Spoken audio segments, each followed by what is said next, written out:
I feel like I need to bring more. Do I need to bring more to it? No. To be like, hey, You're good. yeah. You're good. Let's put this up there. Don't be nervous. You're good. I'm liking your energies. My energies. Yeah, it's good. Hello, everyone. And you cover up the forehead. Shush. 1, 2, 3, 4, 5. Shush. Actually, can I ask you a few questions just before we go into recording? Okay, yeah, you can. So how have you found like teaching during a pandemic? How has it been? Like, do you want to talk through obviously the first one, the second one when we're back at school, and this third one where we're back at home again? So when we had to have the lockdown where teachers were still going in, I didn't really see anything different. Like, life still carried on. We were still going in. I was still in the same classroom with 30 kids. So yeah, I didn't really see much of a difference. Whereas this one now, I think it's really really difficult. I'm not a fan of the online teaching and the remote learning. I get students saying things like, "Oh, Miss, could you teach us in a more can you teach us in a different way, or can you show us another example? Can you do this? Can you do that?" And I can only do so much when I'm recording videos and you know, typing answers on Satchel, which is like an online platform where students can respond to you. So yeah, there's only so much you can do as a teacher remotely, and I feel like I really miss my kids. Oh, same. I really do. I really God, miss my students. I miss my year 10s. Oh. Because my year 10s, they had they were sent home 2 weeks before the end of term anyway, because there was like a little mini outbreak, and then their Christmas came, and then when we were supposed to return back, we were locked down. Double. So I haven't seen my I haven't seen my year 10s for a long time, so I do miss my kids. And it's I don't know how they're going to be able to catch up. We're going to do our best. I mean, there's a lot of them are doing their best, but given the amount of things that they've missed, and for my year 7s as well, the fact that they've come into their first secondary school year, and this is their experience, I don't know what it's going to be like when we get back for them, but here's hoping everything goes well. Yeah. But yeah, that's it really. Yeah. Interesting. Oh, sorry, someone just farted in my toilet. I'm sorry about that. That's actually what that was. It wasn't just the door cricking. No, I know my family. I'm so sorry, guys. Will it catch it? No, I wouldn't catch it, thank God. I was just embarrassed because of you. Don't care though. That's interesting, Abby. That's interesting because I think I can relate in some way. Because there's a year where I would definitely miss my year 9s. I've seen them. I haven't seen them in a long time as much as everyone else, but I can definitely say there's one particular year group that I thoroughly miss. Yeah. Because it'd be like that. We have favourites.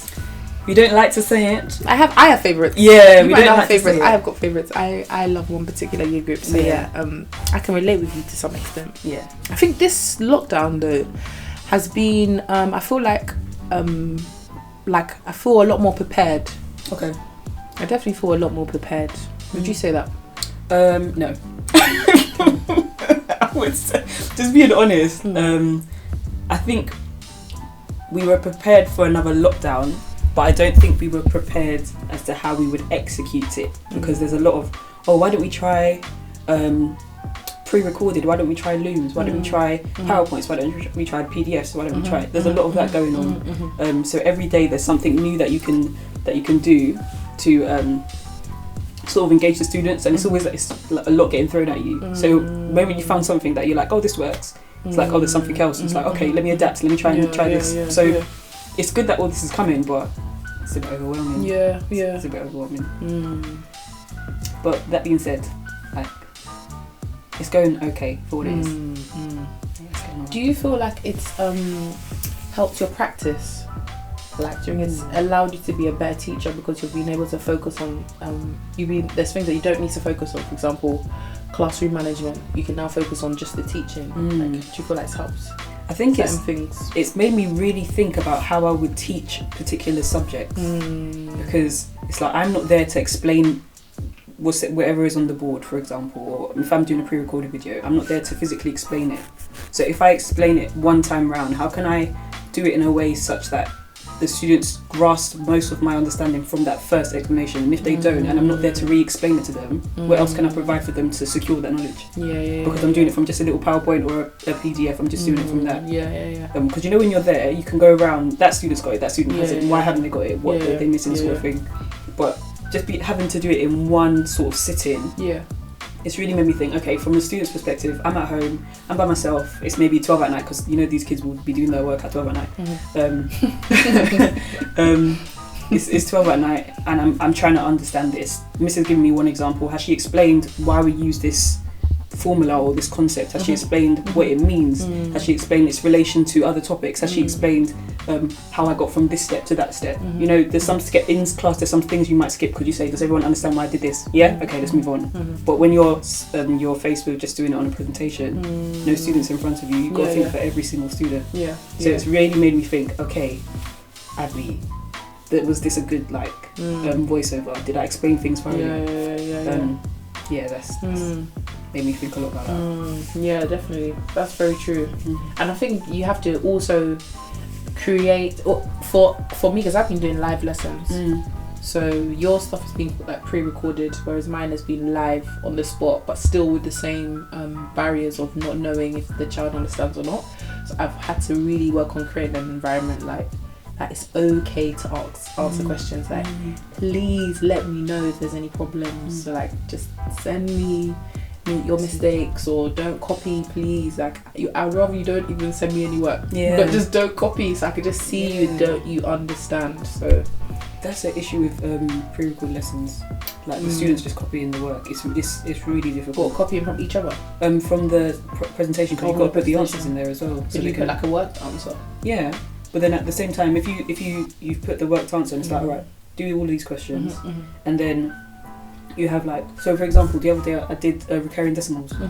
So I put the answer, but not the worked answer, because the answer is the proof in it. So I wanted to see that they knew the proof. Did you get them to send you? And did they be showing you the steps or just answers? They just showed me the steps, and the 0.5 recurring equals. No, don't do that. 5 over 9. That will get me mad. That will actually get me mad. Don't just send me the So answer. I had literally, and it was copy and paste for a few students. I was like, your proof is your answer. And one student was like, miss, it was on another piece of paper. I said, you show me the piece of paper. So that's another issue. Students don't show the work because the answers are there.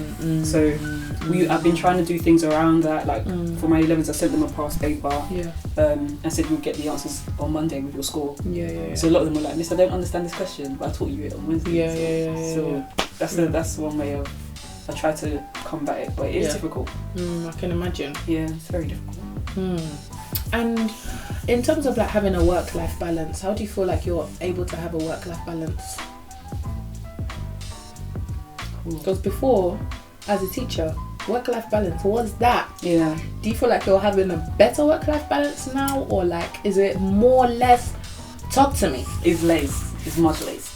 I got to a place as well. I actually got to a place where I was kind of thinking, okay. Firstly, I was like, life is too short, innit? If my friends, if I haven't seen my friends in a very long time and we're able to meet up, I have to see them, especially if it's people I love. So I started getting to a place where, okay, I'm beginning to balance. I'm beginning to, if I've got work, I've got work. But if there's a time for family and friends, let me dedicate that time to them. Even if it's midweek, I can still go to bed and wake up at full work. I'll be okay, as long as I'm not doing coming home at 12, which is not my life anyway.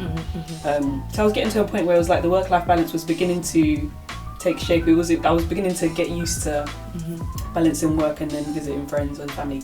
And then the lockdown happened, and we can't really go anywhere, to be fair. So even the work-life balance is working at home and then going for a walk.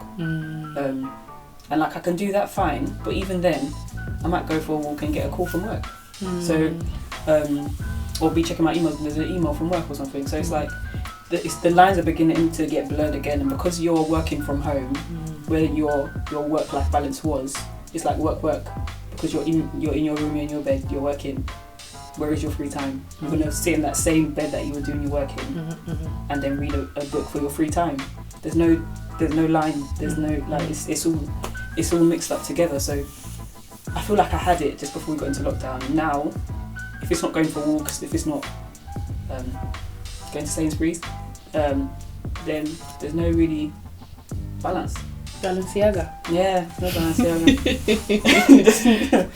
What about you?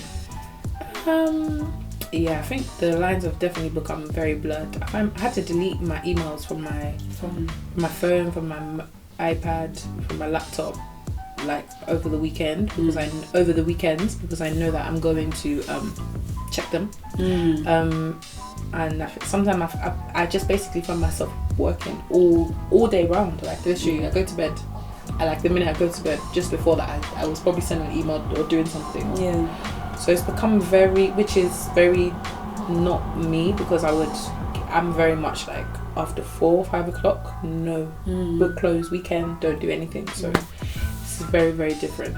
I definitely feel like I'm working more. Yeah, I think it's because you're in your workspace, you're in your office, in your room or where your desk or wherever you're at. That's your workspace. So you're not really setting aside, okay, once I leave work, I'm not doing anything, because you're not leaving work, you're still in your workspace. Because I'll be doing that as well. I'll be recording lessons at like 12 at night because I'm like, oh, I've got a night, that's a good lesson, let me quickly record it now so that I can upload it for Wednesday, blah blah blah. So there's no break, and unless you force yourself, like, okay, I'm going to stop now. There's no break because you're at work. Yeah. Well, it's been a learning curve. It's been a journey, and yeah, just thought it would be good for people watching to kind of have an insight as to what it's like teaching in a pandemic. And hope you guys enjoyed it. If you want more videos like this, make sure you hit subscribe. Subscribe to her, please.